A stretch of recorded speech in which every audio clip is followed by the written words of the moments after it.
আজ আমি অনেকদিন পর লং ভিডিও আপলোড করছি আমার কিছু ইউটিউব বন্ধু যারা আছে তাদের রিকোয়েস্টে। তো যারা আমাকে দেখতে ভালোবাসে তারা আমার কাছে সবসময় স্পেশাল। হে হ্যালো গাইজ, আসসালামু আলাইকুম, welcome back to my another new blog. আমার নাম আয়েশা, আমি বর্ধমান শহরে থাকি। এখন বাজে সকাল 10টা। উঠেছি, মানে সকালে তো আমার যারা ভিডিও দেখেছেন আগেও দেখেছেন তারা জানেন যে সকালে আমার দুবার দুবার সকাল হয়। কেন কি একবার আমি যখন আমার ছেলেকে স্কুল পাঠাই তখন, আর তারপরে আর একবার ঘুমিয়ে নিই 1-1.5 ঘন্টা, তারপর আবার 10টার দিকে উঠি। তো এটা 10টা বাজছিল, তখন উঠে আমি একবার এলাম। প্রত্যেক দিনই আসি এখানে ব্যালকনিতে গাছগুলো একটু দেখতে। তো আজকেও এসেছিলাম, আর দেখলাম অনেক ফুল ফুটেছে। আর এখানে এই দুটো গাছ আমি নতুন নিয়েছি, একটা বোগানভিলা আর একটা গোলাপ গাছ। তো এগুলো এখনো রিপোর্টিং করা হয়নি, ইনশাল্লাহ রিপোর্টিং করব। আর এইদিকে আমার মানি প্ল্যান্ট গাছটা তো আল্লাহর রহমতে খুব সুন্দর বড় হচ্ছে, বড় হয়ে নিচের দিকে নেমে যাচ্ছে। তো ওর জন্য ওকে আমি একটু দেওয়ালটা ধরিয়ে দিয়েছি, ও দেওয়াল ধরে এবার আস্তে আস্তে উপর দিকে উঠছে। আর আমার মেয়ে সকালবেলায় নাস্তা বানাচ্ছিল, পরোটা ফ্রোজেন করে রাখা ছিল, ওগুলোই সেঁকছে।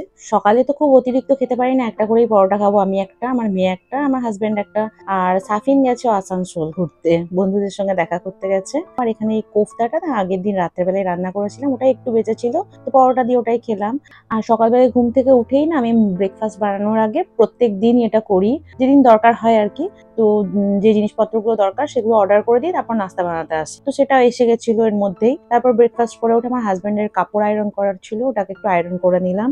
আচ্ছা, আমি যতক্ষণ কাপড়টা এখান থেকে বার করে আয়রন করছি, আপনারা যারা এতদূর ভিডিওটা দেখে নিয়েছেন, যদি ভালো লেগে থাকে ভিডিওর কোনো পার্ট এতক্ষণের মধ্যে, তাহলে প্লিজ একটা লাইক করে দেবেন আর চ্যানেলটা সাবস্ক্রাইব করে দেবেন আমাকে এনকারেজ করার জন্য।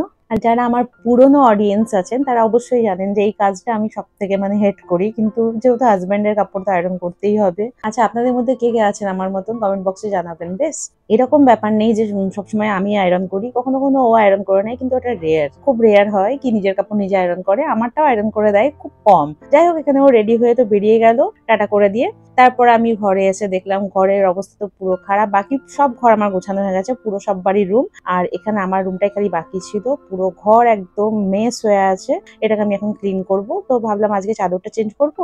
তো চাদর চেঞ্জ করবো বলে আগেই আমি এগুলো সব ডিপ ক্লিনিং করে নিচ্ছি। এগুলো তো ডেলি মোছা হয় না, কেন কি আমার মেয়ে ফার্নিচার মোছে, তো সবই ম্যাক্সিমাম বাদ দিয়ে চলে যায়। যেগুলো সামনে চোখে ধুলো দেখা যায় সেগুলো ওপর ওপর ফটাফট মুছে নেয়। তো আমি জানি এই জিনিসটাও বদমাইশি করে করে মোছে, তো অত রোজ রোজ তো বলা সম্ভব নয়। ওর জন্য আমি যেদিন চাদর চেঞ্জ করি সেদিন একটু ডিপ ক্লিনিং করে ভালো করে মুছে নিই। এখানে চাদরটা তুলে নিয়েছিলাম, আর আজকে ভেবেছিলাম যে চাদর যেহেতু তুলবো, আর আমার খাটের ওপরে দাঁড়ালে না ফ্যান অব্দি হাত চলে যায়, তো আমি সেই হাতেতে ফ্যানটাও মুছে নিলাম। সপ্তাহে 10 দিনের মধ্যে একবার করে ফ্যানটা মুছে নিই, তাহলে না প্রচুর নোংরা হয়। কেন কি আমার ঘরটা একদম রোডের ওপর, তাতেই দেখুন না এটাতে কত নোংরা হয়ে গেছে। আমি মনে হয় এটা 3 সপ্তাহ হয়ে গেছে, এই যে মোটা মোটা ঝুল পড়েছে দেখুন।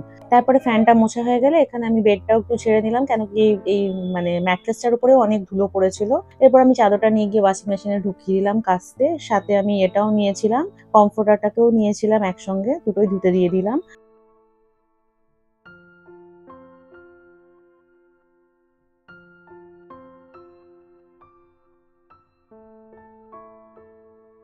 ঘরের কাজের কোনো শেষ নেই, একটার পর একটা একটার পর একটা হয়েই থাকে।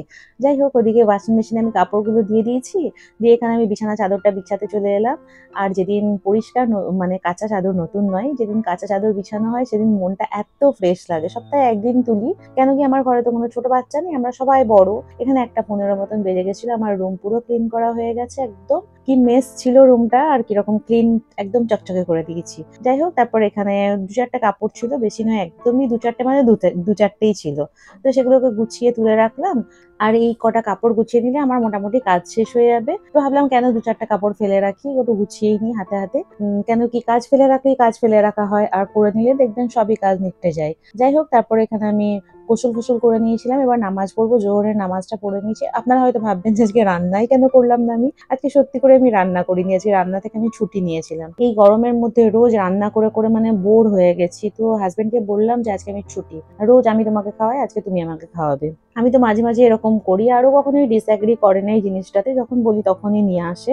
আর আমাদেরও মাঝে মাঝে ছুটির দরকার আছে, তাই নয় কি? তো যাই হোক, ওকে বিরিয়ানি আনতে বলেছিলাম, ও বিরিয়ানি নিয়ে এসেছিল, কিন্তু চিকেন আনতে বলেছিলাম আর ও নিয়ে এসেছিল মাটন বিরিয়ানি।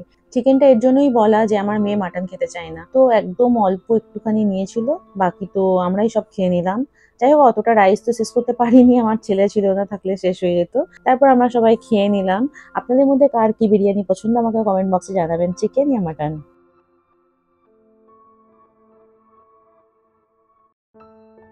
দুপুরে লাঞ্চের পর তো আর কোনো ভিডিও বানাইনি, কেন কি ওই টাইমটা আমি ফুল রেস্ট নিই, কোনো ভিডিও নয় কোনো কিছু নয়। তারপরে বিকেলবেলায় হাজব্যান্ড চা খেতে চাইলো, তো 2 কাপ চা করলাম। যদিও চায়ের তুলনায় কাপগুলো একটু বেশি বড় হয়ে গেছে, কিন্তু আমার খুব ভালো লাগে বড় কাপে চা খেতে। তবে এরকম নয় যে বড় কাপে খাচ্ছি বলে 1 কাপ ভর্তি চা খাবো, এরকম নয়। চা যতটা খাবো ততটাই খাই। শীতকালে এটা যেন লাভজনক মনে হয় যে কফিটা খেলে তখন তো মগ ভর্তি কফিটা খাওয়া হয়। যাই হোক, এখানে চাটা খাওয়া হয়ে গেছে, তখন আমরা রেডি হয়ে গেলাম, একটুখানি মানে মায়ের বাড়ি যাওয়ার ছিল। এখন বেশ ঘন ঘনই মায়ের বাড়ি যেতে হচ্ছে, কেন কি আমার আব্বুর শরীরটা প্রচুর খারাপ। তো এটা আমি ভিডিওতে কখনোই আপনাদেরকে বলার প্রয়োজন মনে করিনি বা বলতেও চাইনি, কেন কি কারোর শরীর খারাপটাকে আমাকে ভিডিওতে কন্টেন্ট হিসেবে ইউজ করাটা মানে আমার ঠিক মনে হয় না। একদমই আমি কোনোদিন চাইনি, আর আগেও কোনোদিন করবো না আমি এই জিনিসটা, যে ঘরের কোনো মেম্বারদের শরীর খারাপ আর সেটাকে আমি কন্টেন্ট হিসেবে ইউজ করলাম। খুব চিপ লাগে আমাকে এটা। এখন অনেক দিন হয়ে গেছে, আল্লাহর রহমতে এখন অনেকটা সুস্থ আছে, ওই জন্য আপনাদেরকে জানালাম আমি। আর মাঝখানে আমার অনেকদিন ভিডিও না আসার এটাও একটা বিশাল বড় রিজন ছিল, কেন কি বিজি শিডিউল চলছিল, মায়ের বাড়িতে ছিলাম, ব্যস্ত ছিলাম, তো ওর জন্য ভিডিও একদমই বানাচ্ছিলাম না আমি। আর এখানে আমি রাস্তায় যেতে যেতে আমার ভাইয়ের দোকান দেখালাম, ওটা ওর ফার্নিচারের দোকান। এখানে মায়ের বাড়ি এসে গেছি, রাত্রেবেলায় ডিনারে সবাই একসঙ্গে বসে খাচ্ছি, আমার মেঝেতে আর আমার জায়গা হয়নি, আমি এখানে খাটের ওপর উঠে বসে খাচ্ছি। চিকেন কষা ছিল, রুটি ছিল, আর ঘুগনি তরকারি ছিল। আজকের ভিডিওটা এতটাই ভালো লাগলে লাইক করে দেবেন, চ্যানেলটা প্লিজ সাবস্ক্রাইব করে দেবেন। Till then take care, bye bye, আল্লাহ হাফিজ।